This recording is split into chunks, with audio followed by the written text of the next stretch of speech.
वो कौन सी उम्र है जिस उम्र में बच्चों की तरबियत स्टार्ट कर देनी चाहिए? वालिदैन इसी में कंफ्यूज रहते हैं। वो कहते हैं अभी हमारा बच्चा छोटा है, समझा लेंगे। पता नहीं आपके पास कितना टाइम है, मैं आपको एक छोटा सा वाक़या सुनाता हूँ। जी जी। ये वाक़या ये है कि तकरीत इराक़ में एक गांव था। ठीक है सर। और उस गांव में एक जो गवर्नर था गांव का, उसका नाम था नजमुद्दीन अय्यूब, और वहाँ के खलीफा का नाम था उस्मान। सही। नजमुद्दीन अय्यूब की उम्र काफ़ी हो गई थी, तो उसने शादी नहीं की थी। तो जो खलीफा था, यानी उसका बॉस था, वो उसको कहता था तुम शादी क्यों नहीं करते, तुम्हें शादी करनी चाहिए। मगर वो कहता था मेरे तो मतलब की लड़की, मेरे चॉइस की लड़की मेरे नहीं है पूरे इस इलाके में। सही। तो उन्होंने कहा तुम्हारी क्या चॉइस है? उन्होंने कहा जी मेरी चॉइस ये है कि एक ऐसी लड़की हो जो मेरा हाथ पकड़े और मुझे जन्नत में ले जाए। अच्छा। और दूसरा, हम उसमें फिर एक औलाद हो, हम दोनों उसकी तरबियत करें और उसको एक शाह सवार बनाएं, और वो शाह सवार मुसलमानों के किबला अव्वल को फतह करे। ये उस ज़माने का टाइम है जब रोमियो ने ऑलरेडी उसको, सलीबियों ने उनको किया हुआ था। सही। अच्छा, अभी ये बातें चलती रहती थी। उन्होंने कहा ऐसी लड़की तुम्हें कहाँ से मिलेगी? उनके एक शेख थे बुजुर्ग, जिनसे वो मिलने के लिए जाया करते थे। सही। तो जो शेख थे वो पर्दे में ख़वातीन से भी गुफ्तगू किया करते थे। तो अभी जब ये दोनों बैठे थे तो एक खातून पर्दे में बैठी थी, तो शेख ने उनसे कहा कि बेटा तुम्हारे लिए हमने एक रिश्ता भेजा था, तो तुमने वो उसको कबूल नहीं किया।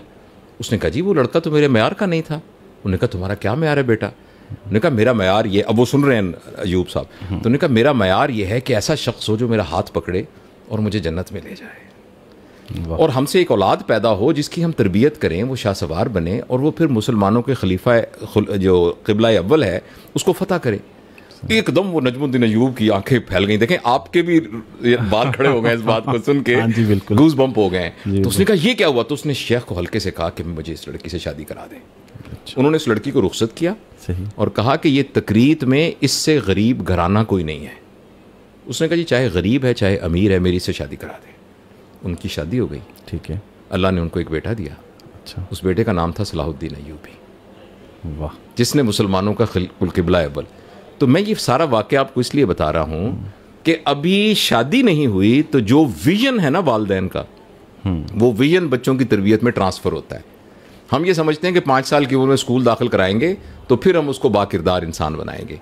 वो तो जिस वक्त अल्लाह ताला किसी की शादी करे नौजवान, तो नौजवानों को बताने की ज़रूरत है कि इसका एक प्रोडक्ट आपको अल्लाह औलाद देगा, और औलाद के बारे में वालिदैन का जो विजन होगा उस विजन के मुताबिक उनका कंडक्ट होगा, और उसके हिसाब से ही तो बच्चे की तरबियत तो शुरू हो जाएगी। बच्चा पैदा भी नहीं हुआ, बच्चे की तरबियत तो प्रेगनेंसी में शुरू हो जाएगी। बच्चा जब आंखें खोलेगा तो पहली आंख खोलते साथ ही उसकी तरबियत शुरू हो जाएगी।